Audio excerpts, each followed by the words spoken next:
Eric Fruth, a 2002 graduate from DePauw University, two-time All-America, multi-champion on the conference level, also on the national level, and now a member of the DePauw Athletic Hall of Fame. How does that feel? It feels pretty good. It's one of those ones where I think initially it didn't really set in until I started hearing from people and hearing what it means to former teammates and my coaches and everyone else. I think that's what really lets it sink in for you. So was there a call, was there a conversation that brought that reality to you? Is there one you Uh, can remember? yeah, it's funny when it was Stevie initially called and it just didn't click for me. And then it was announced a few weeks later, and a couple of the girls from the team reached out, and specifically it was Natalie and Leslie, two of the girls who are in the Hall of Fame. But talking about their experiences and hearing all of that, suddenly it felt real. It felt really, uh, it's gratifying. It's fun to see all that hard work kind of get noticed. Yeah. Now, the interesting thing about track and cross country is those teams are huge. I mean, there's just the big rosters. So, out of those big rosters competing all 4 years, there's a lot of athletes that have come across your career. How many of them are you staying in touch with? Yeah, it's funny. This has been a really nostalgic year because it was Coach Corey Stafford's 30th anniversary on campus. And so we just had this big alumni event only a few weeks ago. And so there's who I traditionally keep in touch with, but then there's this year, which has just blown that number up. And that was specifically for cross country at that alumni event. I am even more excited for us to repeat that and host the same thing for his anniversary with the track team, because the track team to me was cross country is this really smaller, tight knit family, and I loved that aspect of it. But track, it's the whole campus. You've got football guys and volleyball girls and soccer players and cross country athletes all wearing the same uniform, competing together, and I'm pumped to see all of them again. But in general, I do keep in touch with quite a few. My business partner to this day is my old roommate and co-captain from our senior year. We led the team to nationals together. DePauw gets in your blood, and then those people are part of your life. Love it. Love it. So, DePaul, let's go back to how DePaul gets on your radar. Do you remember the first time you had heard about it and how it became an option for you to go and continue your education? Yeah, it's funny. My first exposure to DePauw was visiting campus because my older brother was starting to look at schools. And ultimately, what should be this logical decision of where to go to college, to me, as a 17, 18-year-old kid making this decision, it really came down to emotion. And there were three things that really impacted that part of it. One was my brother ultimately went to Wabash, and I really liked the idea of being at his rival school. So wasn't the deciding factor, but I put it on the radar in a bigger way. Um, Two, there were some Northern Indiana guys on the team, Luke Flory, Chris Solmus, and especially Chris, who had been a senior on my high school team when I was a freshman. He was an All-American at DePauw and was going into his senior year as I was going to go into my freshman year. And so these guys that I really looked up to were having a great experience there, and that members of the team really swayed that decision for me. But three, and probably ultimately the biggest decision maker was Coach Corey Stafford. You know, you're a kid making this decision, and admissions departments are reaching out to you, but there's no emotional tie to an admissions department. It all feels a little bit anonymous and intimidating, really. But you get this college coach calling you on the phone and asking you questions about how your season's going and telling you about all the opportunities they have available on their team. And for me, that sealed the deal. That's the reason I came and did an overnight. That's the reason I came back and visited campus again. And ultimately, that's what led me to Greencastle and to DePauw. Well, you can't have a career like you had without, having talent. I mean, you got to have discipline, you got to be able to put in the work, but you got to have some talent. Was there a point that you remember where it kind of switched in your head and you said, yes, I can run in college? When you take a look back at high school, there's always kind of like, hey, I'm good, or I can hang with this. And then all of a sudden it's like, there might be a little something extra here. Yeah, it's funny. When I started running in high school, to be blunt, I was bad. We did a preseason time trial, and one, I was clueless. I showed up in these boots and jean shorts, and I proceeded to go out there and get second to last by a long shot. Thankfully, I talked to one of my friends into joining the team who was just as bad as me, so we were kind of hanging out back there. But what I discovered and what I still love about this sport is you get out of it what you put into it. And it doesn't matter body type, it doesn't matter all these different factors that might come into play in some other sports. If you work hard, you're going to get better. And I worked hard. And I qualified to a couple of state meets in high school, both in track and in cross country at the end. And so I saw some glimmers of what I could do. Ultimately, I was always injured at the end of a season. And so that was one factor kind of holding me back. And I wasn't sure how to deal with that. And I didn't get that solved until I showed up to DePauw. And, I remember my first goal setting session with Coach African, and he asked what I wanted to shoot for. And I told him, I just want to find a way to stay healthy. And he looked at everything and we talked through all these different details. And ultimately, he told me to just aim higher. And he sent me to a running store and found a way to get me healthy so I could put in this greater volume and all the extra work and really blossom on that team as an athlete and beat people that I never dreamed I could beat. But two, it informed what I wanted to do with my life. I mean, I and my former teammate Matt DeLeon have opened a running store, and that conversation in Coach Corey Stafford's office, led to everything that I do for a living to this day. You talk about volume, and one of the things about sport that's so different is you can't get injured and then all of a sudden you're healthy and get back in the lineup. You have to get that volume back in there. So I can imagine the frustrations on getting injured are at a different level because you realize I'm not just going to get healthy and then pop back in. I got to get healthy, get that volume, and then I can get back in. How difficult is that mentally? It's extremely difficult. And this is a sport that is already hard on someone trying to make the transition to college. If you go from playing high school football to college football, you're showing up and it's the same 100-yard field. Cross country and track, though, our events are totally different. High school, we're running a 5K in cross country, and suddenly in college, we're running almost double the distance, going up to 8K. It's a 5-mile race. And then on the track, we go from having 800-mile, 2-mile races as the long races. Those are now considered mid-distance, and you're running up to 10K on the track, a 6.2-mile race. So the volume becomes doubly important. If you can't do that, you can't adjust to the college racing schedule. And so a setback can really set you back so much more. And so DePauw had a wonderful department for me to be able to go in and meet with the PTs and really work with a lot of people who had my best interest in mind as an athlete. And so I was able to solve a lot of those problems. And once that clicked, I struggled as a freshman. I didn't make the regional squad. I didn't make varsity for the final race of the season before, anyone on our team made it to nationals. But then track is when it started to really click. I had some breakthroughs that freshman track season, and then sophomore year and beyond, it really started to explode. And these are while they're team sports, they're also very individualistic in the mental toughness as you're battling yourself.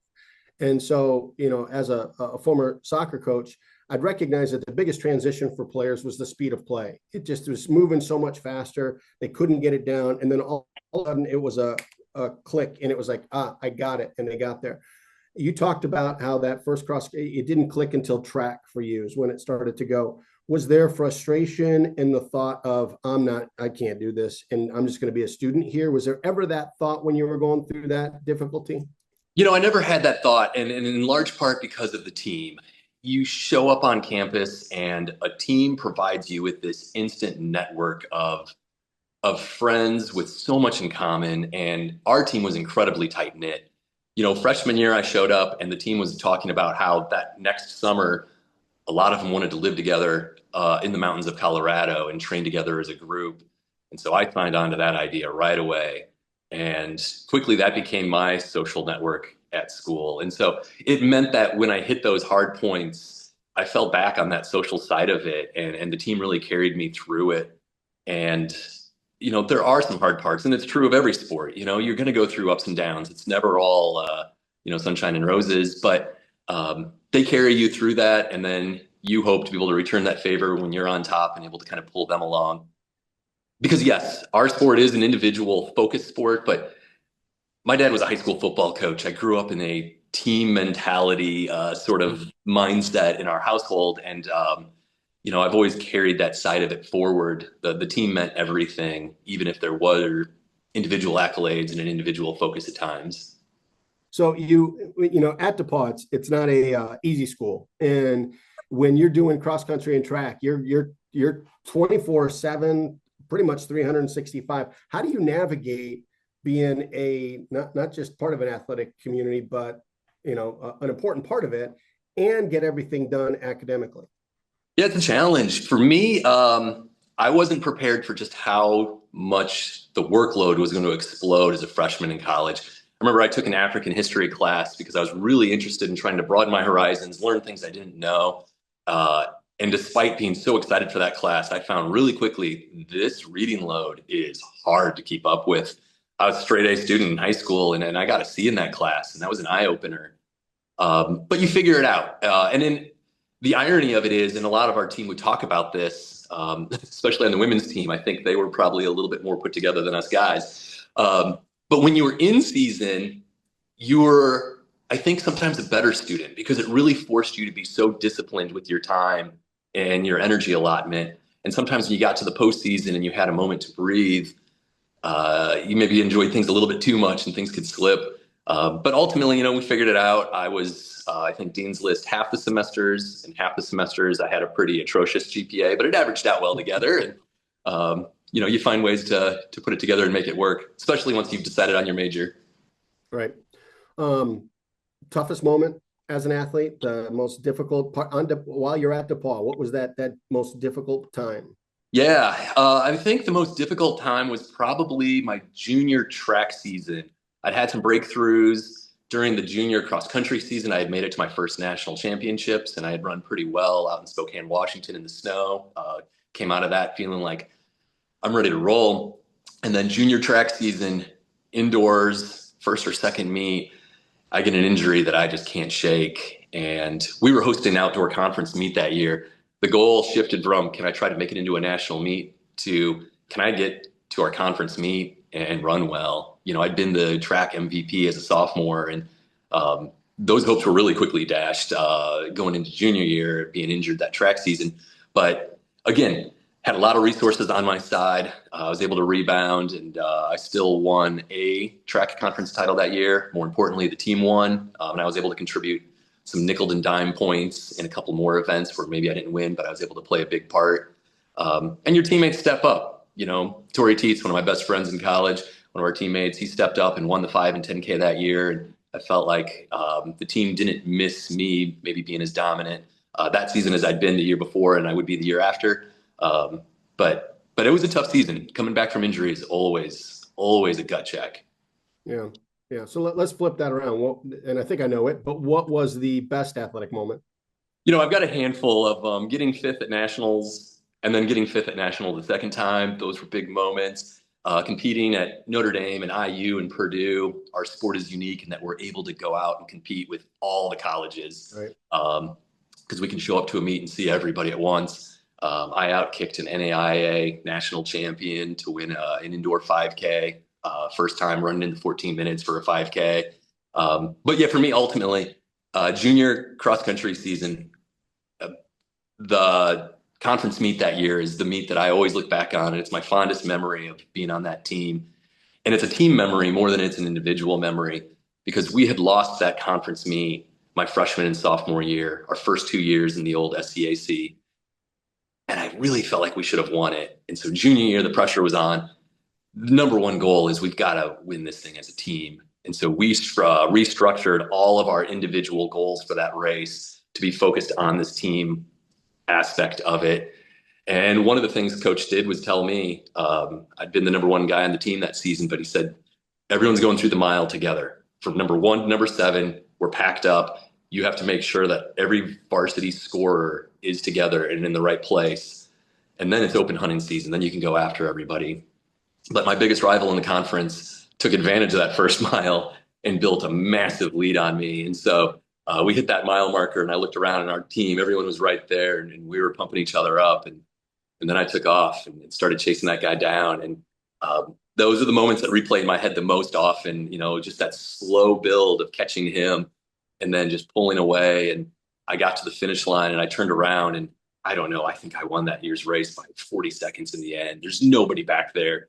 But suddenly a runner comes around the corner and down the hill and they're wearing the gaudy tiger stripe uniforms that we wore. And it was just DePauw guy after DePauw guy after DePauw guy. And that was the first conference championship in the SCAC, but the guys team went on to win it 7 years in a row from there. And so kind of a really beginning of a dominant period for the Tigers.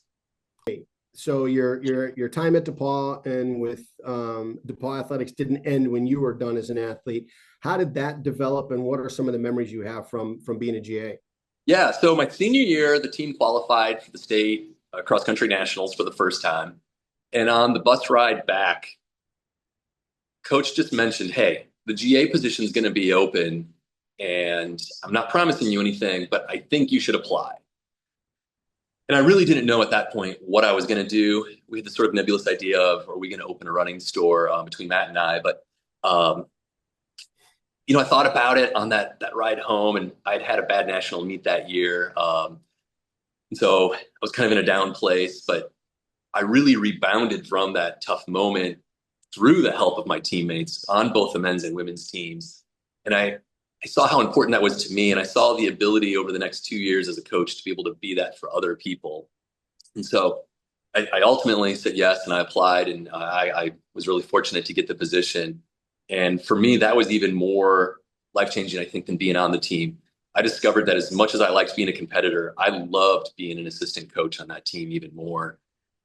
Being able to impact, especially the younger runners on the team, the freshmen and sophomores. I think I had a knack for looking for the ones that, showed up to campus not knowing who to sit with in the lunchroom, feeling really nervous about being in this new place, but looking out for them and helping sort of shepherd them along, and then be able to repeat that from cross country into track. Those 2 years were just absolutely fantastic. And recruiting. I loved getting on the phone and talking to a high school kid and telling them about my experience and how much I was able to improve.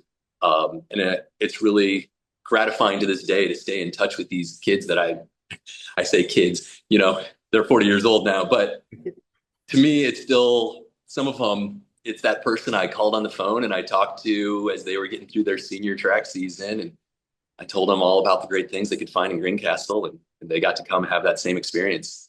Yeah, there's something really special about that athlete relationship and helping them through some difficult times.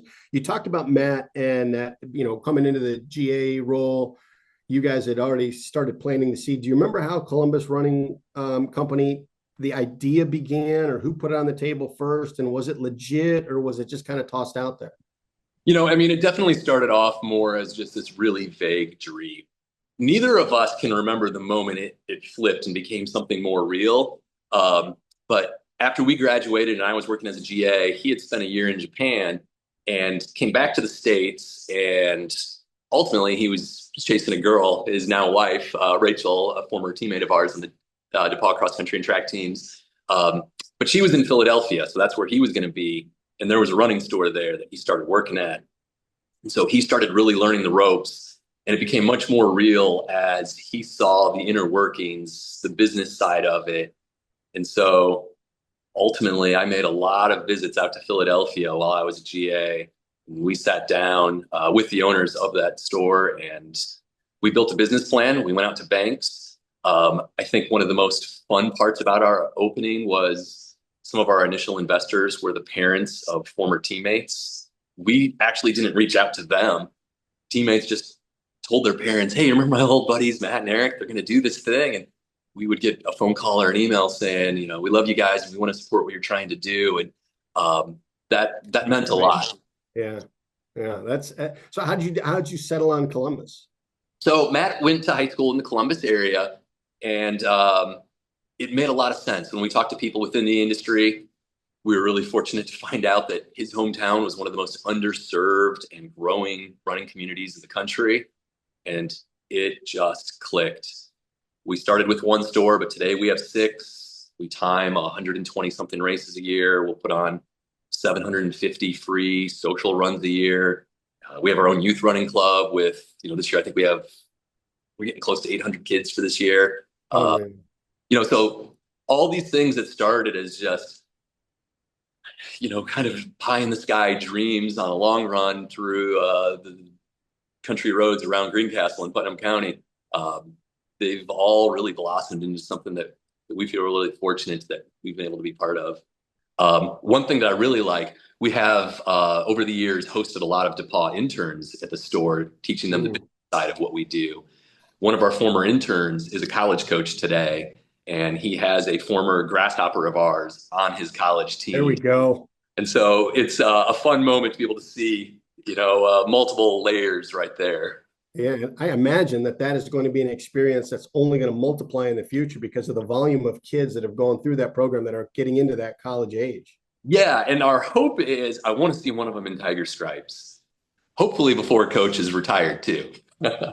I can't ever picture him retiring, but it's got to happen one day. Let's You hope. talk about Tiger Stripes, and I would not be doing my job if I didn't bring up those unbelievable uniforms that you guys had. That I think anybody that has ever seen them knows exactly what I'm talking about in this moment. Who found them? Who was the one that brought them in there? How did you respond when you first saw them? How did you feel you were out running in that?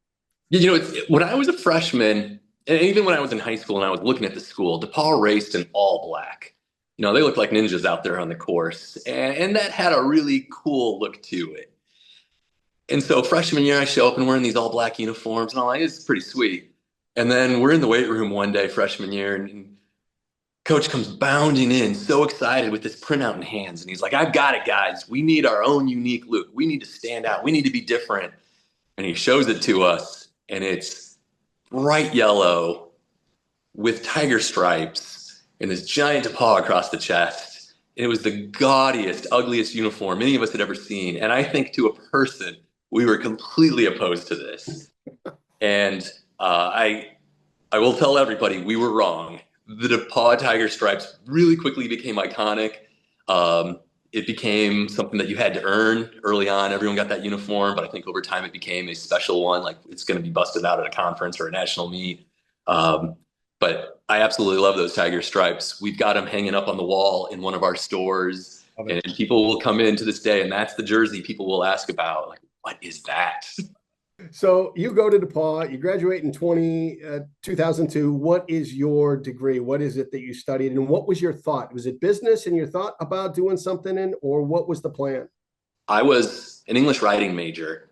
My dad was an English teacher at the high school level, and so that had already piqued my interest. And so I found that I loved the department. I loved the professors. Barbara Being was my advisor and was just a wonderful person.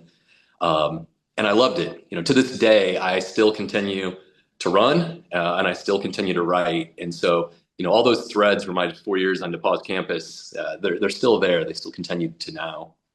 Now, the interesting thing about that, you say you continue to write. A lot of your stuff is, published through running trades and covering events and doing some stuff like that. But there's a different creative side that has recently come out. Talk about what you've just done.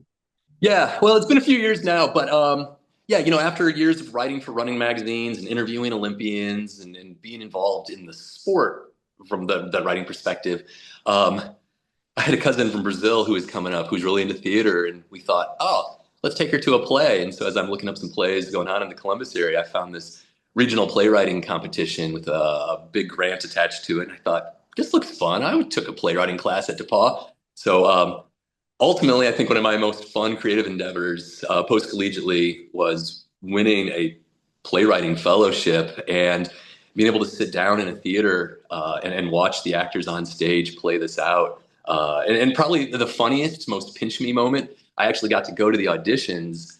And so show up to these auditions and I sit down in the waiting room and there's this actor next to me and he looks over at me and says, "You auditioning for this thing?" And I don't know how to respond to this without sounding really pretentious. But no, I wrote this thing. So That's awesome. yeah, it's fun to put those DePauw skills to use. So look at the anxiety of going into a conference or national meet versus the anxiety of seeing something you've written perform. How are they similar? Yeah, what's really funny to me is the fact that as an athlete, the anxiety level drops really quickly when a competition begins because we're now in control. We get to do what we've been training for. And so I really look at the anxiety attached to writing, and especially that play, much more similar to the anxiety of being a coach.